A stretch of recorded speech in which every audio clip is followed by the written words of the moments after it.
Hello and welcome to the Missing Episodes podcast. My name is Tim and I'm joined by Paul. Hello. This episode we will be talking about the 7th story of Season 3, The Celestial Toymaker by Brian Hales and a host of other people, but we'll get into that. First, our guests for this episode, to commemorate the only missing episode found on Australian soil, we've recruited two of Australia's finest Doctor Who fans and missing episodes enthusiasts, nay, experts, Josh Snares and Kieran Hyman. Hello. Hello. Kieran first. Hello, welcome back. Kieran is a content creator, recon artist, colorist, worked on the Demons Blu-ray, so check out our bonus Demons episode because Kieran appears on that. One of the founders of the amazing Doctor Who photo research group over on Facebook, and Celestial Toymaker obsessive, I believe. Yes, indeed. It's my favourite Doctor Who story. No spoilers, by the way, listeners. Two of us are not fans of the Celestial Toymaker. We've ascertained prior to recording, and two of us are very much pro. So Kieran's revealed his hand already. I wonder who the other one is. And hello, Josh, who is That's me. YouTube content creator, producer, animator. He makes epic videos about missing episodes, and he did the making of the U-Clan Mission to the Unknown recreation, etc. And indeed, in a recent poll, was voted the second best ever First Doctor, narrowly beating Edmund Warwick, and second behind William Hartnell. I made all that up. Well, I'm happy to win that award. I'm very aware that award does not exist, but I'll take it.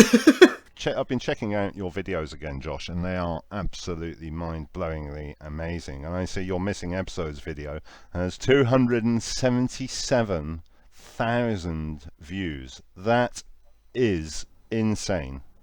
Huge congratulations on that. Yeah, it's a bit overwhelming. Thank you. That's like over 10% of people who tuned in to Legend of the Sea Devil. Not when you put it like that.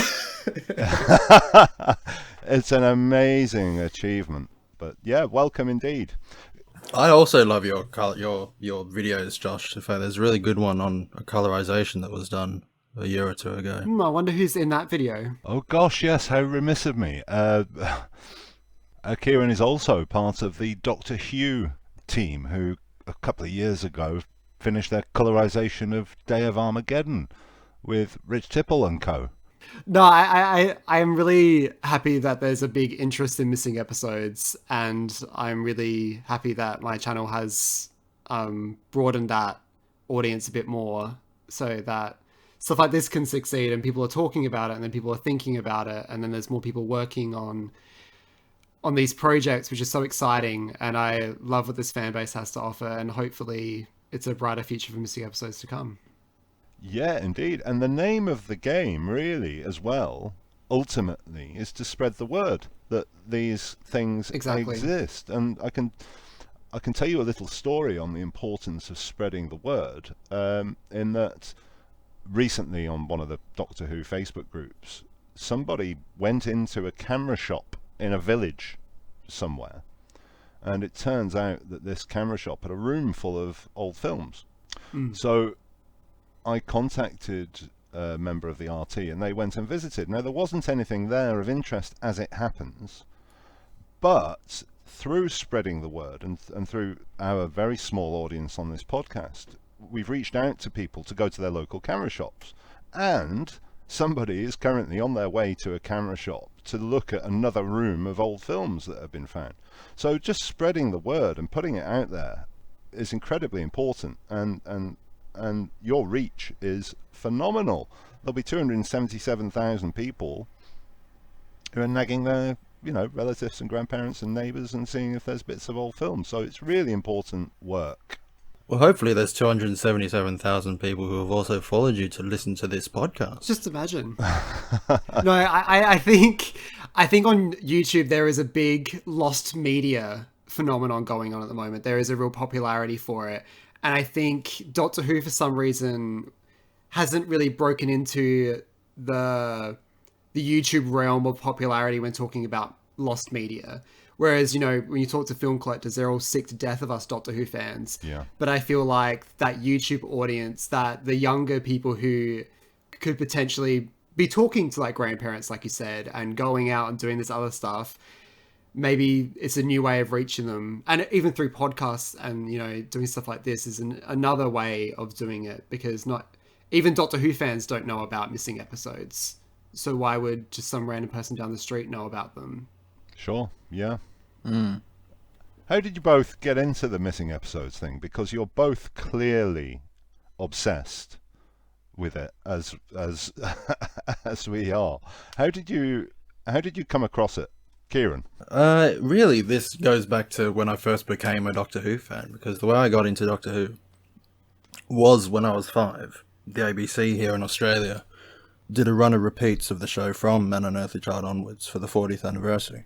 And I can tell you, thanks to John Prettle's website, Broadcast, that it was the 15th of September 2003.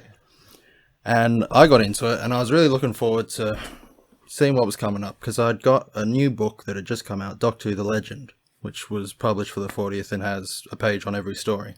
So I read ahead, obviously, and got to a page about a story called The Celestial Toymaker, which had all these colour photos on it, which I've got right next to me, this book. Beautiful book. Got colour photos of Celestial Toymaker on multiple pages. And I was so excited. I even went to the back of the book and read, it lists all the William Hartnell individual episode titles. So I knew what title would come up on screen that I was waiting to see, The Celestial Toy Room. Obviously it gets to the Ark. We see that. And I'm sitting there waiting, Celestial Toy Room, Celestial Toy Room. What do I get? A holiday for the Doctor. Crushing disappointment. I flip through this book. This book doesn't have any answers. And then I find the page that actually does have the answers. And it's all about the missing episodes. And I fall into a deep depression to which I've never recovered. And on that note, thanks for listening, everyone. Yeah, goodbye, everyone. Well, it was about that time that, you know, I looked up online in the burgeoning days of the internet, you know, when maybe the last recovery was of missing episodes.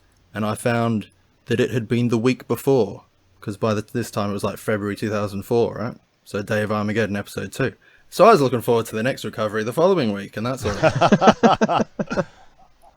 8 years later, Underwater Menace. Yeah. And it's been 9 years this year since missing episodes recovery. Yep. A new record, and one which we could have done without. It's the longest gap, right? Yeah. It feels like it. Josh, how about you? I think the first time I ever heard about missing episodes was like, there was like on the season 5 DVD of the new series, there was like a making of feature about Victory of the Daleks or something like that. And they were talking about Power of the Daleks. And that's when I first heard there was missing episodes, because I became a fan when I was 14 or 15, so I was a late bloomer. And I watched Torchwood first, which is weird. We're not even going to go into that. But I don't remember where I started with missing episodes, but I do remember when I first met my partner, I made him sit down and watch basically all of the William Hartnell reconstructions with me, and he stayed with me. So I think he's either got real big problems, or I don't know. Was he into Doctor Who at all, or did you just sit down and say, there, watch 7 25-minute photo recons of Marco Polo? He's watched a lot of Doctor Who. I don't think he'd call himself a Doctor Who fan, but I think probably not anymore, because I made him watch all of them. But he's definitely seen the William Hartnell era, because he knows it's my favourite. So did you at least spread them out so you could watch 25 minutes of photo recon a week, or did you sit down and do it in a session, or what? We were watching them all in order, like chronological order, so from Unearthly Child to the 10th Planet. So it was over a few weeks. Well, kudos. That's a fun way of finding out if your relationship will last. If they'll watch photo reconstructions, it means they really like you. And also, that's a form of torture, so I should probably be investigated for that. But yeah.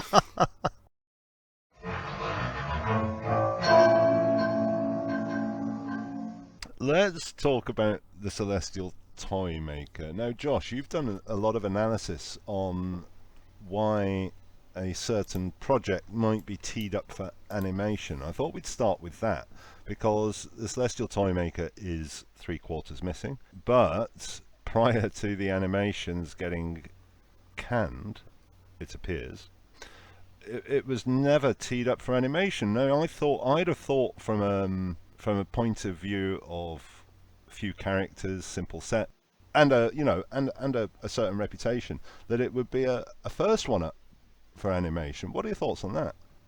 I think a big reason why I think the Celestial Toymaker wasn't really chosen was because the initial pitch was done before the Randolph tapes turned up. So the Randolph tapes were a new discovery of off-air recordings of the episodes, so just the audio, and that's it. So the Randolph tapes were recorded by having a microphone pointed at the TV on its initial broadcast.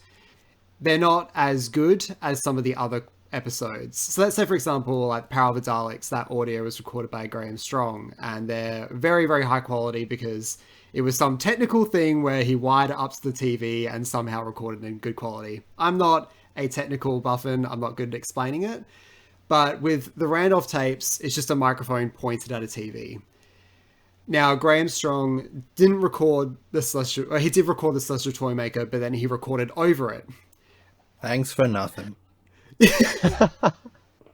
To quote Mark Ayres, who has looked at this, he said that Graham Strong recorded over the Celestial Toymaker, so we only had roomy microphone recordings. But the Randolph tapes trumps those. So basically this means that it'd probably be a similar audio quality to Galaxy 4, how that animation came out. You could tell there was a noticeable difference in audio quality between Galaxy 4 and Power of the Daleks, for example. Sure. So I think where we're at now, where the audio is, if they think Galaxy 4 is broadcast standard, then yeah, I think the Celestial Toymaker could possibly be a contender to be animated. But the Randolph tapes have not been released to the public. I've listened to them myself. These were initial observations by Mark Ayres, so if they're actually good enough, we don't really know. Yeah, I think that's probably a forgotten aspect of whether to animate or not the audio quality. Definitely, because BBC America, their initial intention was not only to do just a TV broadcast, but it was also going to have a cinema release. They wanted that option. So, for example, Power of the Daleks and Sharda both had a screening at a cinema, here in Adelaide at least. And I'm sure it was done in other places. I don't know that for sure. Yeah, I saw it here. Yeah, so it's the whole intention was the audio has to work in a cinema setting. So which other stories could potentially be in the same boat, where the either Graham Strong didn't record them, or the best copy we have still isn't up to broadcast standard? That's a really good question. It's a bit all over the place, but basically the safe zone, I would say, is after the Daleks master plan up until end of season 5, so Will in Space. Those are your good spots that we know that Graham Strong has most of those recordings, so they're a good standard. So stuff before Daleks Master Plan, we're talking like the Myth Makers, Marco Polo, those ones have the most dodgiest audio. But I purely think that just because the audio quality isn't amazing, it doesn't mean it's scrapped. It's not going to happen, because this is BBC America's standard. Let's say, for example, the Reign of Terror, that audio is shocking, but they still had a DVD release of it. They still did it. So it depends whoever is providing the funding next. Are they going to be as strict when it comes to audio quality? Are they going to be so strict with it has to be 16:9, it has to be color, it has to be this, that, and the other thing? So it really depends on who is giving the money, what they want out of it, and what where they want it to go. Because some of these stories have been released on vinyl as well, and Marco Polo, and I think the Myth Makers have. So from a commercial standpoint, if they're viable for that, because they know that fans will buy them. But yeah, about BBC America was obviously concerned about its other viewers. Kieran, fans will buy anything. They'll buy Sonic Screwdriver barbecue tongs. So your words. Have you bought Sonic Screwdriver barbecue tongs, Josh? Thankfully not, but I have been gifted Sonic Screwdriver forks and knives before. So I have a Dalek bottle opener.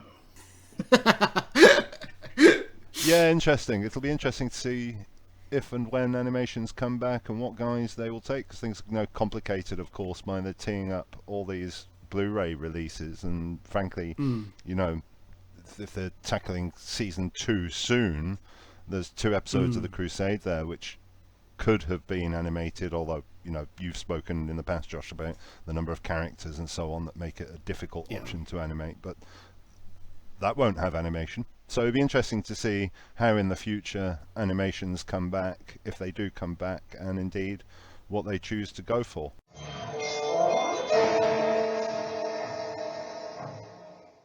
So we're in the midst of this tumultuous and fascinating season 3. John Wiles has gone, and it's a first Doctor Who producer's credit for Innes Lloyd, and a second story editor credit for Jerry Davis, as the transition from Wiles and Tosh to Lloyd and Davis completes. Is this the single most complex behind-the-scenes story that we've got? The largest number of hands who have been delving into this pie or broth, or whichever mixed metaphor I'm going for. I'll go with broth. We've had plenty of other stories that get hung over from one production team to another, and are either ditched or they are salvaged and massaged into something approximating the shape that the new regime wants. But really, the third level of rewrites. It's already gone through one level of rewrites after the producer leaves, but the script editor stays on. He has a go for whatever reason. He doesn't like the script. It's also considered to be unfilmable. He rewrites it with the director, apparently, according to some accounts. And then, when he's finally happy with it, Tosh, he leaves. 2 new hands come in. A bit too late to change it for creative reasons. We're told yet again that the second set of rewrites, the third draft, is for logistical reasons. We'll get onto all this later, the precise details. Let's work through it now, as you've raised the spectre of the rewrites. So, Brian Hales is commissioned because he's mates with John Wiles, and he's already submitted a number of storylines to Dennis Spooner or Tosh, Donald Tosh, which have been rejected. But this one chimes with the vision that Wiles and Tosh have for the series, and so he gets the gig. So he submits a story which lays out the fantasy realm, lays out the idea of game playing, but perhaps to curry favour with the new head of television drama series, Gerald Savory, he makes the opponents in the games 2 characters called George and Margaret. Now, Paul, you're a thespian of some repute. Who are George and Margaret? They are part of that category of theatrical devices, theatrical clever dickery. They are titular characters who don't appear. We all know the conceit of Waiting for Godot, for example. I always assumed, before I looked this up, that George and Margaret was Gerald Savory's attempt to produce a drawing room comedy inspired by Waiting for Godot, but in fact it preceded by 20 years, so it could be the other way around. Perhaps Samuel Beckett was inspired by Gerald Savory. You heard it here first. But it's not really a high concept piece. I haven't read it. I considered buying a copy of the script, but they're few and far between and rather out of our budget. But it seems to be a sort of sub-Noel Cowardly drawing room comedy about a middle-class family.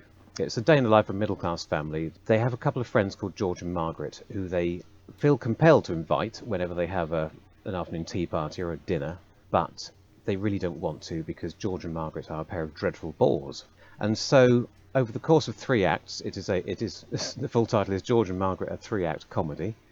Over the course of 3 acts, this family, the mother and father, their 2 sons, their daughter, it's basically just an excuse for romancing among the younger generation.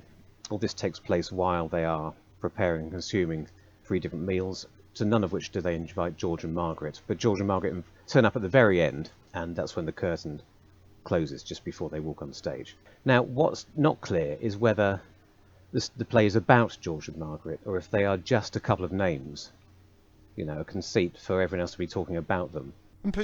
This play is an adult comedy. It is. Aimed at adults, I mean. I don't mean they're all at it on stage. It ran for 700 performances at London's Wyndham's Theatre. So it would have been very much de rigueur at the time, and everyone would know about it. Yes, 1937, so we're now almost 30 years later. But oh gosh, so the family audience would be, at best, sort of semi-aware of it. I mean, the audience that you should be making Doctor Who for wouldn't be aware of it. There's no way. Their parents might dimly remember it, but the children wouldn't. So that it does seem like a very curious thing to have latched onto. And of course, the other thing that's being latched onto here is the point that we don't know anything about George and Margaret. They don't appear. It seems unlikely that their personalities are the subject of the play. It's just a comedy of manners with this high concept frill. So the point would seem to be, and it appears to be Donald Tosh that introduced this, by the way. A lot of people say it was Tosh that suggested it. But Hales had the idea of the Toymaker, which he, you can tell that the Toymaker was definitely Hales' idea because he submitted other ideas for the character later on, which Big Finish picked up on. We'll be coming back to that. It does seem like the sort of thing Tosh would go for. He was the sort of faux intellectual of the team at that point. And I imagine Wiles sort of backed him up on that. But, if the point was, you can imagine Tosh himself at a dinner party fulminating on, I wonder what the characters of George and Margaret were actually like. Wouldn't it be a delicious idea to explore them somehow? And I think that the best medium to do that with would be an episode of Doctor Who. The children would love it. Now, it's just such a strange idea. And when we get on to talk about the story in detail, debating whether or not the structure of the story changed, even once the characters of George and Margaret were replaced, I can't quite imagine what they would have been doing. If you take out the big pantomime characters we end up with and replace them with a couple of faceless middle-class non-entities, and they are supposed to be dreadful bores, so unless it turned the big reveal is that they're not, they're actually more interesting than their own play suggests. This is it, because I'm thinking that Savoury probably wouldn't actually want his characters that are meant to be mysterious. You never see them, you don't know what they're like. That's the sort of joke of the end of that play, is that you don't see them. Having them featured, it sort of ruins them, does it not? Yeah, some accounts suggest that he had initially agreed and then changed his mind. I don't know whether we know that for sure, or whether he just hadn't read the memo properly.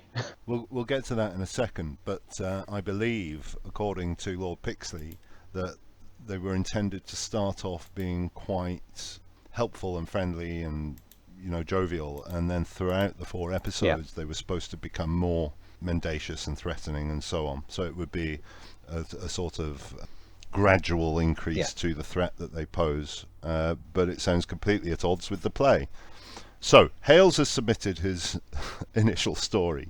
Tosh, as you say, Paul, has introduced the George and Margaret characters, but also Hales's proposed story is too expensive, so Tosh rewrites to reduce the necessary budget. Tosh then dressed the Toymaker up as the Occidental Mandarin character, which we'll get to later. So they also wrote this in the knowledge that William Hartnell would be absent on leave for episodes 2 and 3, although I'm not quite clear when they were booked in. But because of this long-running feud between Wiles and Hartnell, they viewed this as an opportunity to actually write out Hartnell, replacing him with another, perhaps the Toymaker. But before Wiles could say Patrick Troughton, Hartnell signed a new contract, which again added to Wiles's misery, and he ended up packing in. And then, as we mentioned last time, Tosh resigned in sympathy and concerns about his own health, and ended up going on a delayed honeymoon for a fortnight during the genesis of this story, resulting in the script handling duties being handed to Wiles before he went. And then, Paul, as you alluded to, Jerry Davis came in and rewrote the entire thing. And as Kieran suggested, a driver for this was that Gerald Savoury decided he didn't want his characters appearing after all. But this was so late in the day that Carmen Silvera and Campbell Singer had already been contracted to play George and Margaret. So one element of the rewrite that Jerry Davis did was to add a series of pairs of characters that Silvera and Singer could play. And then legend has it that Tosh and Wiles found out about this and were further disgruntled, even though by that point they'd already handed their notice in. What a mess. Is there anything to say about the Davis rewrite? Yes, you've gone through very thoroughly the timeline of the involvement of these different people.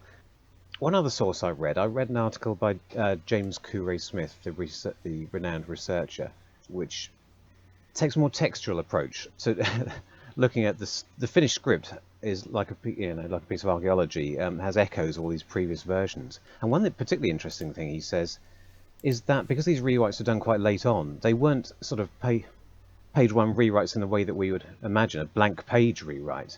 They had to. A lot of the scripts have been written out, typed up in standard BBC script format, and all the changes had to be made on the existing pages in the same. It's the same layout. Indeed. So but basically, this means that by the time Davis came in to do what we think of as a complete rewrite, in fact, what he's doing is removing George and Margaret, the scenes with the Toymaker and the Doctor, any scenes with Dodo and Stephen that didn't involve the supporting characters would pretty much have been set in stone. If there was no need to replace them, according to Couray Smith's analysis, you wouldn't, because you're on a deadline. So yeah, you're just Tippexing out sections of dialogue for George and Margaret and inventing new characters. Sure. Literally, you can see on the scripts that I think at one point Margaret has been Tippexed out and the line given to Dodo. Yeah. And indeed, you can see George and Margaret mentioned in the script as well still, in a moment in episode 2. Without wishing to get ahead into a review, I mean, one of my biggest problems with what we do have is not much sense of narrative progression. It's very episodic. You feel like this could be any number of episodes. It's a series of games with no, each episode has, some people would argue, there's very little dramatic arc within the episodes, but there's certainly not much from episode to episode. Every time it's another TARDIS, it's another fake. You could just keep stringing this out forever. It doesn't build. Dodo would be equally surprised at each one, though. Oh no, it can't be, she says. It does seem like it's been made for syndication, doesn't it? There is this strange spectre of the idea that possibly this George and Margaret version, for all the oddities that suggests, it would have had an arc. As you said, Pixley thinks the characters would have devolved over the episodes from charming and helpful to sinister, and that could be what we need. Cranking up the tension, building up the atmosphere, whereas it resets every week like a Hanna-Barbera cartoon. So, yeah, although I'm mystified as to why you would choose these two characters in particular, I would rather like to see that version, because I think it could be a better piece of drama. Has he tried to reinstate that character arc with Cyril somewhat? That's a funny one, isn't it? Because they would have, you'd think, if you had the same regular antagonists. That's my question. Because were the two actors, were they also contracted for episode 4 or not? Yeah. If you really were if you were constrained by the sets that have been built and the actors and the details of the contracts that have been signed. Yeah. So there's no mention of what's the actor's name? Peter Stevens. Peter Stevens, yeah. There's no mention of where he would spring from. And he is, many people think, more effective because he has an edge to him, which the other characters have a pathos, particularly the Hart family. But he has that edge, which kind of rescues the 4th episode to the extent that anything in it is actually contributes to any sort of tension. It is his sneering little asides. How interesting, and what a mess. I'm just wondering if is there any information on how long Carmen Silvera was contracted for, and whether Peter Stevens had also already been contracted by the time the George and Margaret stuff all fell through. Because maybe George and Margaret were always meant to leave the story at the end of episode 3. You know what I mean? Yeah, how interesting. And Peter Stevens appears in 3 episodes as well. For all we know, maybe there's always an old man in episode 2 that maybe Jerry Davis was completely constrained to which characters he can invent in which situations. Unfortunately, the production file of this story is no longer in existence, I think I'm right in saying. Lamentably thin. Thank you very much, John Wiles. Yeah, the era is bereft of many things, isn't it? Episodes, production files, telesnaps, good audio. That's not his fault. Lots of photos there, that's for sure. Sure, but Peter Stevens' presence in episode 3 can barely be discerned on the audio anyway. He's the kitchen boy, isn't he, who is mute? Or has very little to say anyway. Yeah. How interesting. And we've got another debut in that we've got Hales and Lloyd. Very early credit for Jerry Davis, but then Bill Sellers makes his only directorial performance. So have we got anything to say about Bill Sellers? When you're assessing directors in this era of Who, all you're really doing is ranking them on a scale of Richard Martin to Douglas Camfield, aren't you? And to say that Bill Sellers falls somewhere in the middle is not to say very much, but it does hopefully give you an idea. I mean, the camera is generally pointing in the right place, you know, which is what gives him a few points. But, you know, he's a long way off actually managing to create any atmosphere. No, well, episode 4 I think is quite competently directed, and it in the hands of a lesser director it could be interminable. I don't like to be picky, but for my taste, watching episode 4, the fact that it is all about people standing on and jumping from one numbered square to another, he does it in mid shots, so you can very rarely see their feet or what they're standing on. So that kind of removes, and there's never any sense of the geography of this board. I mean, even in the Ark, the previous episode, we get a nice. They go to the trouble of getting a nice crane shot of to give some scale to the sets. I mean, if we'd started each episode with one of them, we might have had an idea of the layout, the geography of the game. So even a simple technical point like that, I think he slightly botches. And actually, despite having said it was competently directed, there are numerous shots where the entire camera crew is reflected in those wavy metallic walls in the background. Oh, that's fun. And a few boom mics that come across some of the robots and faces, one of which was removed from the DVD release. He is hindered by the innate qualities of what he's having to shoot here. It's essentially 3 people rolling a die and jumping from block to block. I mean, you know, I don't think David Lean could have done much with it, to be honest. I think also you've got to blame the set as well, because the more wide you get, the more cheaper it's going to look, because it looks like an episode of Play School half the time. And I don't think that's necessarily... do we blame the director, or do we blame the set designer, or are we blaming the budget? Is this an idea that's just too big for Doctor Who? A lot of people criticise the sets, but I think they're actually quite nicely done. It's the fact that they're so small. It really needs a bigger sense of scale. But it is sort of written to be in a sort of nebulous... I can see why they did it against a black background. It's either going to be black or white, but either way... It's not necessarily a cost-cutting measure. Because it's set in this void outside space and time, you can see why they go that way. And certain set pieces, like the large doll's house, which we don't get to see, but you can see in the photographs, is pretty good. Incredible. I also think the kitchen set, or the scullery or whatever it was, is really beautiful as well. And those color photos, it's just stunning. But yeah, what I really meant was like especially that last set with, if you got that in wide, I can just see how cheap it would look. But yeah, I don't want to insult the rest of it. I think they must have spent all the money on the Toymaker's office, knowing that it would be used in every episode. And those wavy metallic walls, which are probably from stock, seem to have only been found after the first episode, because it's only the first episode that doesn't use them and uses black drapes. I do feel like this is one of those stories where if it was animated, most people would be happy if they had a bit more latitude. Yeah. For example, if Gary Russell's team did it and made the sets bigger, I think there'd be less flack than they got on Fury from the Deep, because this isn't about claustrophobia, really. It's... No. Well, I've spoken to Gary about that, and we hashed out some great ideas. I think you could really, do the characters as, almost Disney style, make the card characters actual giant talking playing cards, and have Billy as a sort of sketch style, like Aha, I think it really because like that's such a huge redesign compared to something from Fury from the Deep, and Doctor Who fans get annoyed about them cutting one little scene from the Macra Terror. So could you imagine something like that? I think it would be incredible, because I think it might revalue the episode. But where is the line from reconstruction to animation? Because I know Charles Norton and I think Gary Russell have both said it's about making a brand new production. And that's specifically what BBC America, I think, has been pushing as well. So where is that line? Because for me, I don't care about the line. I think if you make a good end product and it's entertainable and it's watchable, that's good. But I don't know, where do you fall on it? I mean, I think that if you're making a new thing to introduce to new viewers, modern viewers, then they're going to expect things like, first of all, 16:9 high quality color stuff.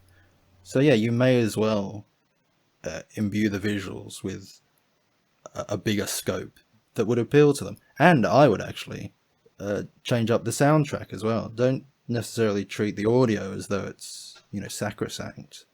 Add new special effects and music cues and things like that. If you're going to spice up the visuals, as an overall product, you may as well spice up the audio, because the soundtrack will always be there on CD for anyone who wants it. It's not a recreation of the original.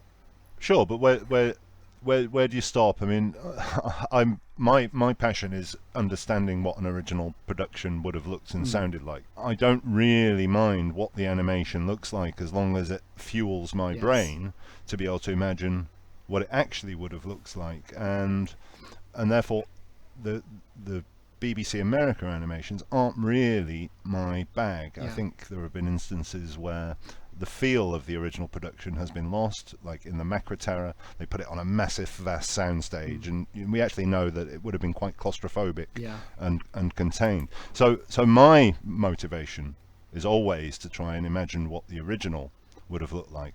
But in this instance, I don't feel like there's anything to lose. It needs enhancing and improving, because frankly, if you look at a Recon, it's such a physical story. The game playing is also physical. There's little you could do with a sort of Ice Warriors style animation. The animation isn't going to capture anything, so you need to do something that goes the extra mile. But I also think there's a line, well, if you're going to be editing the audio and you're going to be and creating your own special effects and imagining it was done on a bigger budget than it was, then why use the audio at all? Do you know what I mean? If you're starting afresh, just re-record it. Yeah, fair enough, yeah. So it's a tricky one for me. Yeah, I mean, certainly the loose cannon reconstructions, to my mind, very much, particularly this one, because it's so good with all the photographs they had to use, really fulfills that side of just wanting fuel for the imagination to see the original, and the animations are the other end of the table.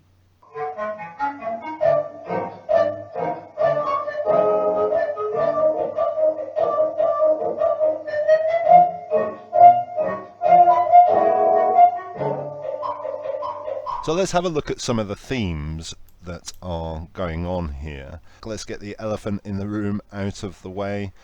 Not to labour the point, but there has been great debate, especially in more recent times, about the use of the word celestial.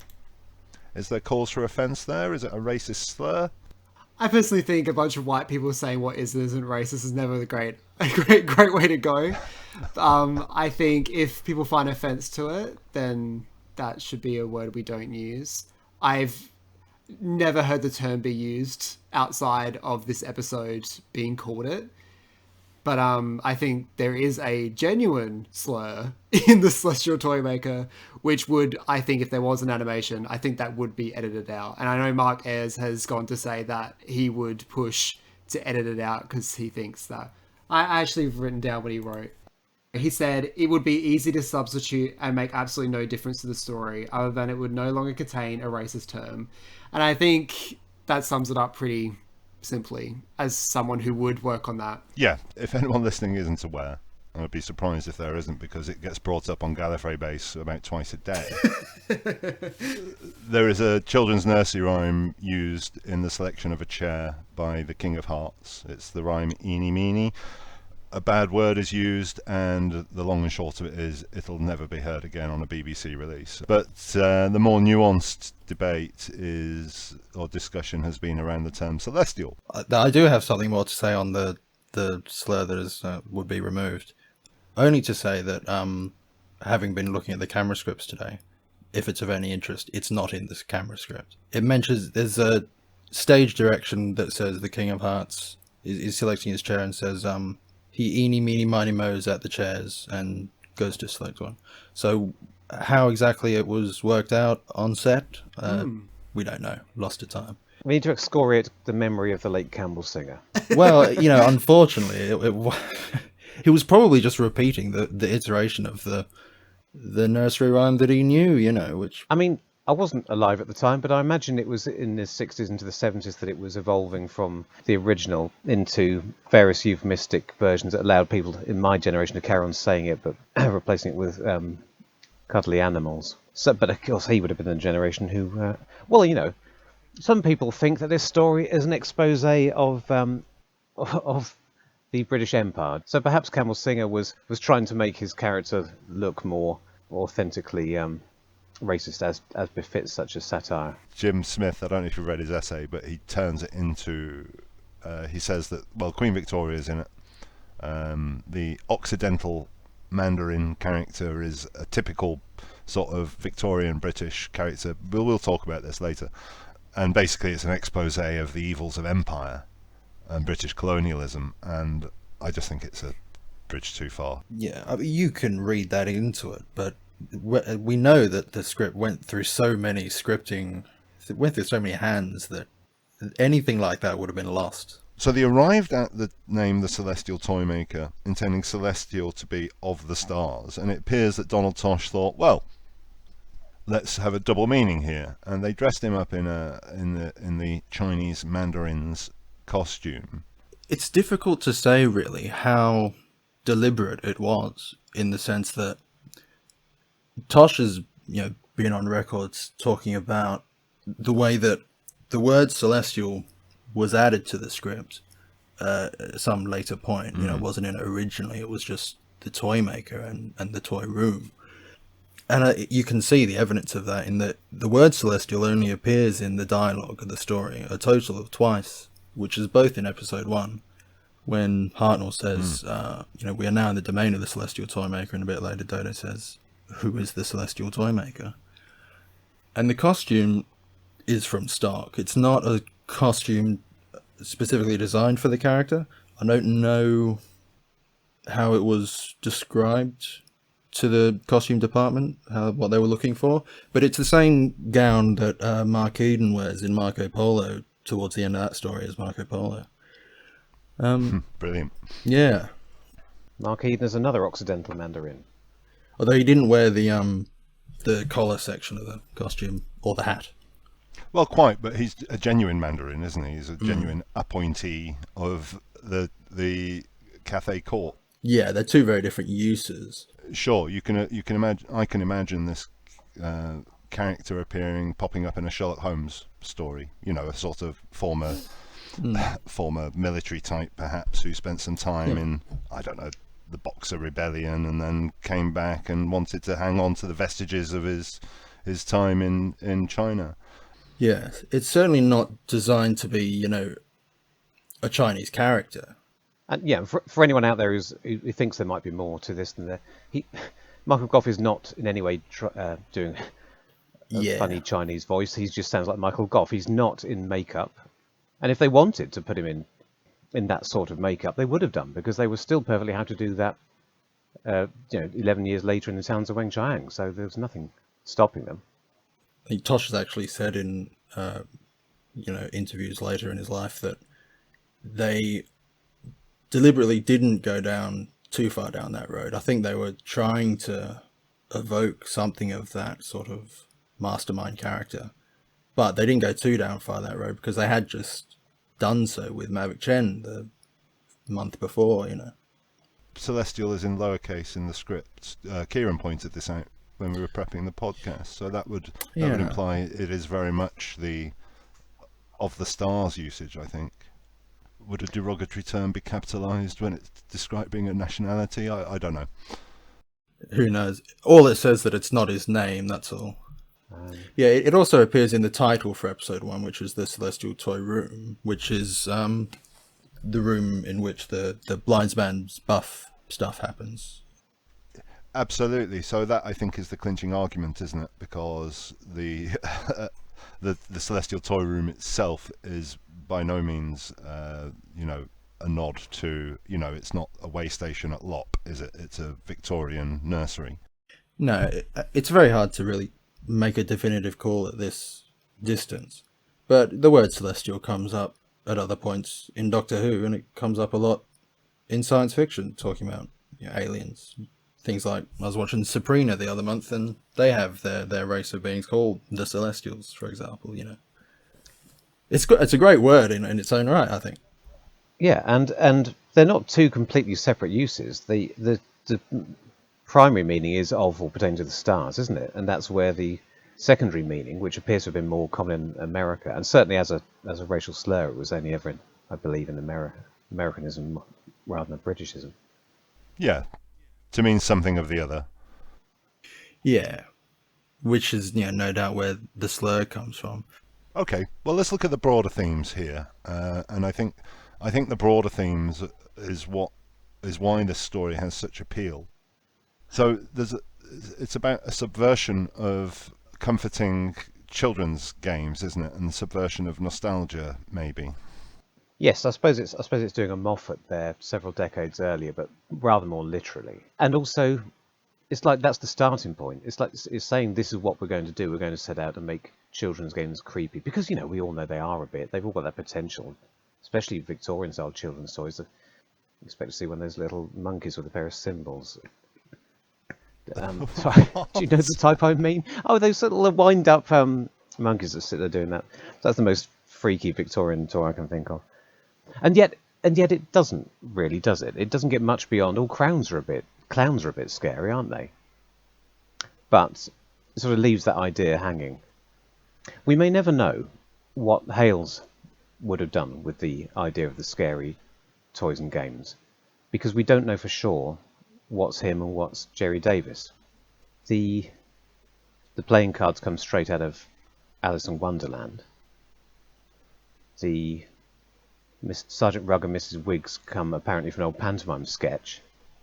And by this point, he must have been rewriting so furiously that he forgot to actually introduce any jeopardy in that episode. It's often pointed out that there's no electrified floor, there are no deadly chairs. There aren't traps in the pies that are going to cut your hand off. There's nothing. Yeah, it becomes unclear, doesn't it? I think for me, the idea of a children's parlour game or nursery game where if you lose, you die, I think that's very powerful. But this becomes somewhat confused in the storytelling because sometimes the threat is that they must complete the game quickly, and sometimes the threat is if you lose, you're going to die.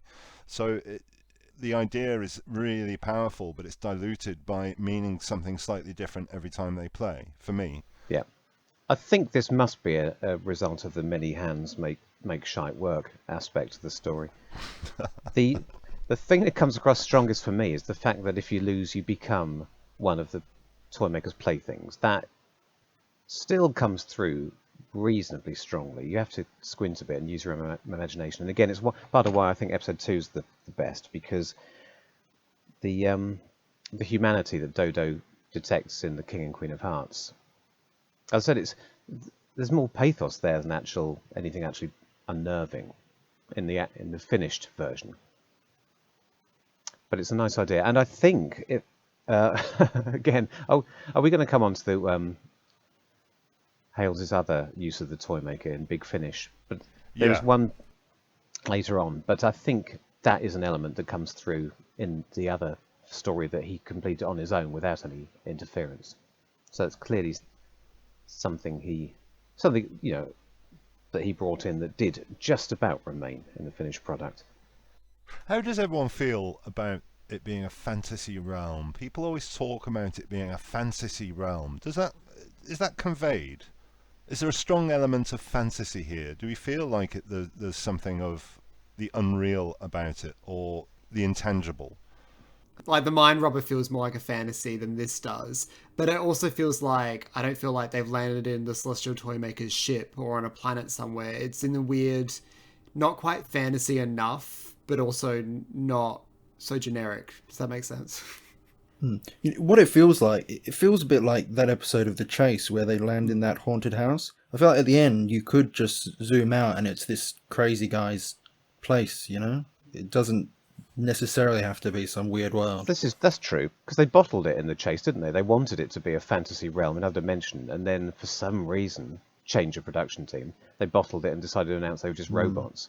for me, the Celestial Toymaker slightly botches that fantasy, ethereal, otherworldly air in the same way that the Mind Dropper does. I'm that person who doesn't think the Mind Dropper is quite... I don't think the Mind Dropper is as much an improvement on this as everybody else does.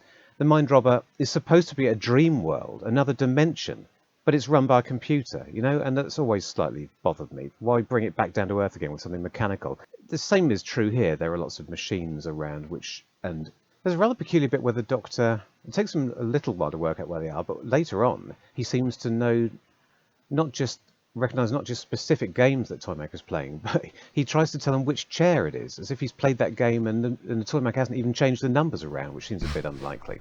But yeah, that's another example of it all being a bit more closed and literal and prosaic than it should be. Yeah, I think the only real mystery that is left at the end that is that regarding the Toymaker and Doctor's first meeting.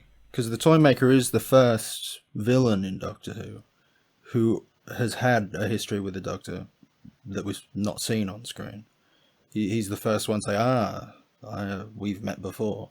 We don't see their first encounter. And I think in earlier drafts of the scripts, he was intended to be one of the Doctor's own people, like the monk.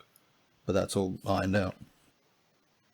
It is interesting how much it resonates with the Eternals from Enlightenment, a creature who lives forever and should be above human concerns, but they're so bored that they want to play human games because it's the nearest thing they can with real human pieces. It's exactly the same idea, isn't it? So yeah, it's got this appeal, this brilliant idea of the subversion of all things from childhood, and then it uses this structure of games, but without reviewing it as such. Does the game structure work? So in episode 1, you've got about 5 minutes of them labouring the point and the rules over and over again. It is literally a 5-minute scene of the Toymaker explaining what the rules are to the Doctor. It takes 5 minutes out of an episode that Hartnell is only in for 15 minutes. And then he does the same with Stephen and Dodo. You must win your games before he does. There's an attempt to set up an air of suspense about how many games they will be, because there might be a real TARDIS at the end or a fake TARDIS, which Dodo is very slow to latch onto. But presumably, watching now, you know that there'll be the correct number of games to fill 4 episodes. But it also becomes painfully clear straight away that the Toymaker and his pawns just cheat. They are in complete control of all of the parameters of the games. The Doctor's game, there's no sense of fairness at all or challenge there, because he's moving this game on hundreds of moves at a time. So unfortunately, it's the necessity to move on the plot and tie it back to this initial rule that Stephen and Dodo must complete their games before the Doctor does, seems to make it all rather pointless. Yes, Toby Haydock in his review points out that it doesn't make much sense from the Celestial Toymaker's point of view, character-wise, that if all he's interested in his life is game playing, why cheat? And it would make some sort of sense if he didn't know that his playthings were cheating, and that was an aspect of their humanity coming out. Perhaps they cheat because they get their humanity back. You know, if the King Queen of Hearts beat Stephen and Dodo, they could swap places and escape. There's no suggestion that that's the case. It might have been a way of improving it, giving it a bit more tension. Yeah, and also, why, if the Toymaker is after a battle of wits with someone with great intelligence finally, why then give him a one-player game? He appears to be very petulant and a bad sport. So, but what does that feed into? Does that feed into the wider themes? But the problem is, Kieran, I was just about to go there myself, is that there's a battle of wits on one hand and then a sort of quest challenge on the other hand. But the battle of wits is taken out at the knees because one of the two opponents in that battle of wits isn't there. So you could think that there might be some reaction to him moving the game on 200 moves at a time or whatever, but there is no reaction. So it just becomes repetitive and meaningless. Dramatically, there's no reaction from the Doctor. And plot-wise, there's no reaction from the Toymaker. other than you have those times where the Doctor tries to talk to Stephen and Dodo to tell him what chair it is, and that gets his punishment of moving the pieces forward, because it's a battle of time more than anything. They have to finish their game before the Doctor finishes his. But then there's also times where the Toymaker says, "You're moving too slowly. Go for a move," and he just pushes it forward himself. So the man's insane. It'll be interesting to know if Hartnell's holiday was a given right from the beginning when Hales was writing his first draft, because it's said that Tosh in his first rewrite introduced the Trilogic game, and the Trilogic game is the entirety of the Doctor's plot. So did he introduce that specifically as a way of getting the Doctor out for 2 episodes, or was the Doctor already absent and it was specifically a way of trying to fulfill the Wiles master plan of giving him the boot? The Trilogic game for me sums up the whole problem, really. It's a good and a bad idea. I mean, it's fundamentally bad. It's fundamentally bad because watching people playing games is not dramatic. Drama comes from random human interactions and character-based interactions. Rolling dice is the antithesis of drama. You can't affect it. You're at an extra remove from the drama. The drama should be sucking you in, but you're just distanced because you can't control it. It's really frustrating. As anybody who's been forced to sit watching, their friend playing, especially playing computer games all afternoon will know. But so it's a terrible idea watching people playing games. The Trilogic game is the worst example of that. But on the other hand, it's only there as a plot device to give us a countdown. Without that, there's no way of knowing how long this story is going to go on. So it's the only thing that comes close to giving us any kind of marker of how far through this journey we are. So as an answer to a problem of how we get any sense of progression is functional. One of Tosh's complaints at the finished product was apparently that Davis had downplayed the Trilogic element. But I don't see how that's a valid complaint, because it was already downplayed from the off, depending on when Hartnell was on holiday for 2 weeks. What else could it have possibly had that was better than what we got? I don't know, but it's been suggested on this podcast and everywhere that Tosh was somewhat of a revisionist. I'm not quite sure about the games themselves. There's no consistency in how they're won. In the first game, they seem to win by virtue of Joey not completing the course, but they didn't have to complete it themselves. But in the 4th episode, the point is laboured that they must complete the game themselves fairly to be able to win. So there's some inconsistency there on top of, the changing nature of the threat as to whether they don't complete or incomplete. And the games are just a bit shit. They're old-fashioned even for the 60s, aren't they? Yeah, the real one that could work is the chairs. I think that could work. Devising 6 ways of dispatching people in a horrible way. It's the only one where their opponents don't cheat as well, I think I'm right in saying. Because they lose, really. The king and queen. Sure. I also think it makes everyone's moral choices we're going to make someone sit in a chair. And I think that makes the characters more interesting as well. Is Stephen willing to put someone random in a chair, or are they going to sacrifice themselves? I think that's more dramatic than any of the other episodes, even if it wasn't amazingly executed. It had potential. Just one more random thing. I mean, I don't suppose anyone's that excited about being able to see the dancing floor section again, but at least, I feel like I'm scraping around for faint praise, but at least Dodo and Stephen used some logic to get out of that. It's a logical solution. You swap partners so that you're dance with each other and the dolls dance with each other. I mean, it doesn't sound like much, but when people are writing this sort of program under this sort of pressure, they often use the far more nonsensical ways of getting out of a situation than that. So, that's a +1 for me. Yeah, and actually, that sequence is probably the one that suffers the most in the whole story for having been lost. Because at least with the Blindsman's buff sequence, you can see by the obstacle course what they're doing, where they're going to be going. But we don't actually know what the choreography was, which was choreographed by the same chap who was in Marco Polo as the monkey, one-eyed guy, the eye patch.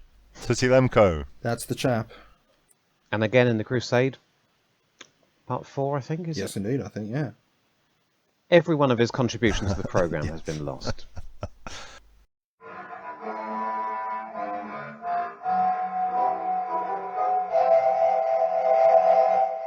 When the crew emerge from the TARDIS in episode 1, they are confronted by a memory window.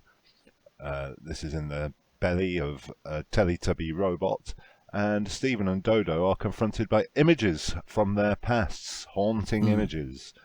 Now, some of these images are from missing episodes, Kieran.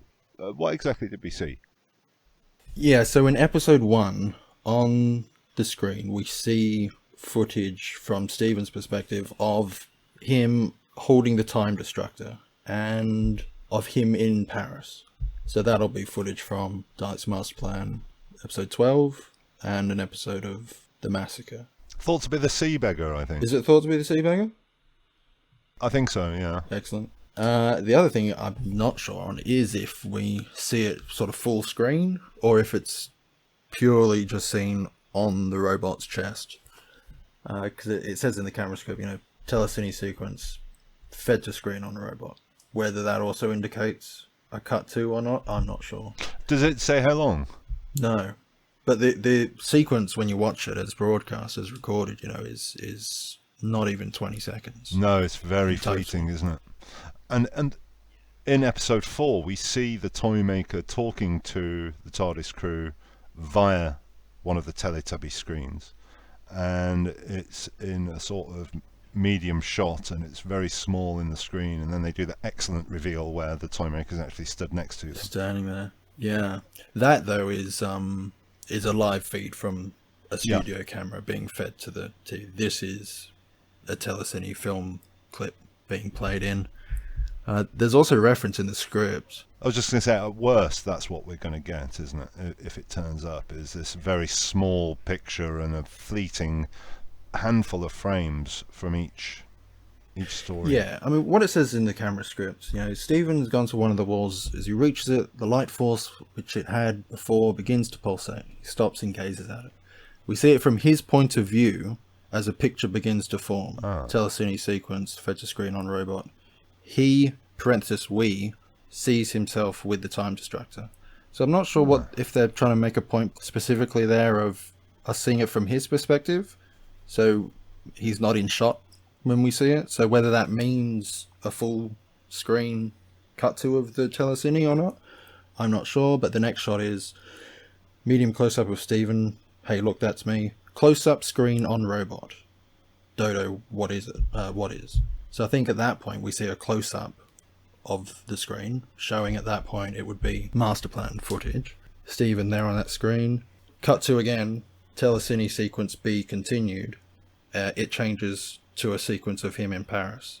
So that, again, because they've detailed the telecine sequence again, maybe that indicates another cut to full screen. But then, next shot at medium close-up Dodo what screen, and then we have a medium 2 shot of the robot and Stephen with a telejector slide on screen, which is a slide of the robot's regular chest played on the monitor to look like there's nothing on the screen. Sure. So that's to signify that from the Dodo and Doctor's perspective, they're not seeing anything. Stephen says, that's me in Paris. There's nothing there. Medium close up with the Doctor. Stephen, don't look at it. I know where we are now. We see the wall from the Doctor's angle, and it is blank, is what it says.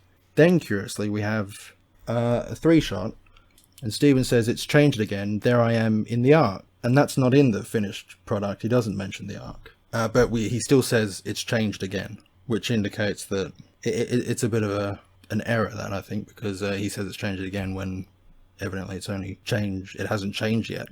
It's only changed the once. The whole sequence is a bit weird because the selection of those clips, Master Plan and Massacre, suggest that and then followed by Dodo seeing the day her mother died, suggests that Celestial Toymaker is trying to show them, is trying to upset and unnerve the companions by showing them scenes of their great, most upsetting things they've been through. But They're not given any time to react like that. Specifically Stephen. He goes, "Look, it's me on Kemble," as if he's excited. So clearly Peter Purse has no idea that that's what's being implied. Well, that may have been some sort of snafu that happened when working out on the set, because, like I say, the timing changes, because he says, the script says there, that's me in Paris, which changes to here, that's me on the planet Kemble, he says with great aplomb. I think changing there to here probably indicates the difference in set design. Instead of there on that wall, it's here on this screen. And then a bit later, there I am in the arc becomes, that's me in Paris. So I guess they may have just thought the film insert was too long. They trimmed the stuff from the arc and just had the 2 shots. I feel like the implication of the intent of all that got lost somewhere. I went in the book. I was expecting to find that made much clearer, but it doesn't even mention Dalek's master plan in the book. Did you mention? Yeah, in the book it's the massacre and the Ark for some reason. So that obviously wasn't Jerry Davis's idea. Based off of the script, I should think. Yeah. As Dalek's master plan is not mentioned here. Unless, of course, they weren't allowed to mention Daleks. Perhaps they would have been charged more if they'd even... yeah, potentially. So Dodo sees some footage of the day her mother died. Is that correct, or a funeral? Yep, it's a medium shot of her, it's a close-up really of her face, and she moves forward towards camera. We have a shot of it in that we have a photograph taken by designer John Wood, which is on the set of the toy room, and in sort of the far background you see the robot playing that shot. It's very blurry, it's very far away, but you can make out basically a human head with a beret and a tie on. So we have that small section. Unfortunately, no photos of the robot whilst it's showing anything from Master Plan or Massacre. Yeah, it's kind of strange that they show some bespoke footage of that, because they haven't gone to those lengths to create, as Paul said, disturbing memories consistently for what Stephen saw. I mean, him wandering around the streets of Paris isn't innately traumatic, one would have thought, but yeah, no, interesting. It is, of course, a creepy idea in itself that someone's been watching you. But it's not a new idea for Doctor Who per se, because they've got the time-space visualizer in the chase. And they go back to the idea in the Savages. Those glimpses make it a more wanted return for me. In fact, even though it is glimpses, it knocks it to fairly close to my most wanted return, I should think. Episode 1. You can keep episode 3. Talking about this story's connection to other missing episodes, the sequence in episode 1 where we see also played on the robot screen, we see a shot of many TARDISes going past that the Toymaker has created on a conveyor belt.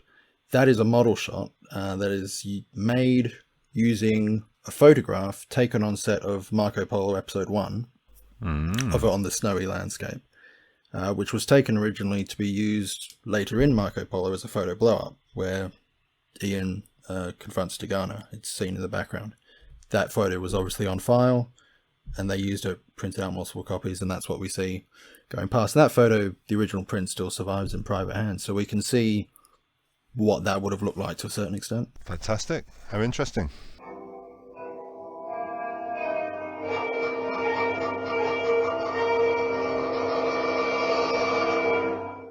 Okay, let's talk about the characters and the performances, starting with the Doctor. Does anyone want to go first? Well, we don't see much of him. That's true. He's particularly weak in episode 2, where he's pre-recorded his dialogue and clearly has no idea what he's saying. Likewise for episode 3. Even from a technical perspective, it's very clear that the way they set up the microphone, he's just speaking directly into a mic. Like, they haven't even bothered to record him via a boom or anything. So it's really jarring. Yeah, I've got a bit of not a bee in my bonnet, but I always prefer Hartnell in the historicals, because Hartnell is in more comfortable ground, obviously, and very often comedic, and he can act his comedic way. But during his brief appearances in this, he's quite deliberate with his dialogue. He's quite plodding. He's finding his way around. No fluffs, but I don't feel, and part of the reason I prefer the early in the early Doctor Who, the historicals to the sci-fi, I think, is because of the lead role and how he carries it off. But I did notice I wasn't half relieved when he came back. And he did feel like the inclusion of the main character brought the thing alive again, having just sat through 25 minutes of Hunt the Thimble and Avoid the Dolls. So I'm a bit torn. It did feel like it came back to life, the story, when he was in it, came back at the end. And it did feel like it lost something when he was removed from it, as we've already discussed. It's worth questioning as well. The Doctor going invisible, turning invisible. Is that a product, perhaps, of his relationship with John Wiles? Because his pre-filmed sequences in episodes 2 and 3, usually when a person goes on holiday, a cast member, they pre-film their sequences so that they can appear in the episodes whilst the week they're being recorded in studio, they're on holiday. So why is it that in the sequences that he pre-filmed, he's invisible? Because he was there to pre-film them. Isn't it simply because they were trying to pave the way for getting rid of him? So first, he's in one episode, then episode 2 you can see him. Sorry, you can hear him. Episode 3, he's completely disembodied. So when in episode 4, when he turns up, played by I don't know, Mr. Pastry, then you've had a week off, and suddenly nobody cares anymore because they've all forgotten William Hartnell. You know, it's pretty calculating and cold if you look at it that way. So that's it. He's pre-recorded because he's on holiday, but he's invisible because they were trying to get rid of him. Looks like it. Yes, and I'm not quite sure the order of events, whether he took holiday at short notice or whether that was already in the bank, so to speak, because it was quite a stressful time. He'd given an interview at some point where he said he doesn't think he'll be in it very long, and then he quickly had a change of heart and said he thinks he'll be in it for 5 years and so on. But yeah, I think it's just all of that unhappy atmosphere that's going on. But hey, Hartnell won, didn't he? Because not only did he get a new contract and get to work with a slightly more sympathetic producer, but Wiles left. Who still got rid of him. Yeah, that's true, but in a slightly more sympathetic way. He was nice to him while they worked together. Yes. I've seen it pointed out that Jerry Davis, this was so down to the wire, would have been rewriting each episode as on, you know, in sequence, and that possibly he wouldn't have been able to write Hartnell back into part 3. It wouldn't have been until he was working on part 4 that the news came through that Hartnell was back, and he would have, you know, that would have been his main job for rewriting part 4. No longer strike out Stephen and Dodo saying, "But Doctor, you don't look the same." Which is probably all we would have got, let's face it. Or maybe not. I mean, we didn't even get a Dodo, you sound different in the art, so they might not have mentioned it. All that business about voices. There's a line, I think, in episode 2 where Dodo says, "We don't even know if that was the Doctor we heard. It could have been the Toymaker mimicking him," which people think is set up for part 4, with the Doctor's amazing twist where he can mimic the Toymaker. But it could also have been set up for the Doctor coming back, not sounding himself. We may never know. Stephen. I say this every single time. Peter Purves is very game, isn't he? And Stephen has to carry the entire thing pretty much by himself and sort of try and re-inject any drama into the games. Mostly by shouting and being extremely grumpy. Sure. But it's, yeah. It's one of Peter Purves's favourite stories, isn't it? He's talked about that before. Has he? You can understand that because I think, this and the Massacre he's mentioned, probably because he is the lead character, really, for both of those stories, where Hartnell is absent. Yep. There's no disputing that he's the lead. His one superior is out of the picture, and the only person he's got with him is an imbecile. I think that's a funny, interesting thing the Doctor and Stephen have in common is that they both get easily frustrated, so they bicker, and I think that's why I think they make such a good team. And then Dodo is just portrayed so stupid that they both just get frustrated with her. And I like that dynamic, even though it doesn't always work out in the script, if that makes sense. Like, it's something writers forget about sometimes in these stories, because I think of the quick turnarounds and the endless rewrites. I mean, I'm a Dodo fan. I want to be a Dodo fan. And I think when she's good, Agreed. She's great. She's very good in the Gunfighters. She's very good in the Savages. But by God, she's awful in this, isn't she? I mean, she is incredibly play school. She loves enthusiastically expounding and labouring the obvious throughout. She still doesn't understand the concept of what the hell they're doing after 4 episodes or 3.5 episodes of game playing. I mean, what's that all about? Is she supposed to be naively, gormlessly optimistic, sunny, such a sunny disposition that she thinks the best of everyone? But if that's the note they're going for, I'm sure you could do that without... I mean, it's okay earlier on when she's sympathetic to the Hearts in episode 2, but as you say, it just gets ridiculous later on where... At the end of episode 1, the fake TARDIS shows up, and she's stood in it. And she goes, it can't be empty. So, okay, well, it is. But then she does exactly the same thing at the end of part 2. She just meant it can't be empty, not whilst I'm standing in it. See? It's got to be the real one. And then during Hunt the Thimble, Hunt the Key, Stephen tells her they are just there to distract you. And it's in one ear, out the other, because straight away she's trying to help Rug smash the plates or whatever she's doing. And then Stephen has to tell her again a few minutes later, and maybe even a third time.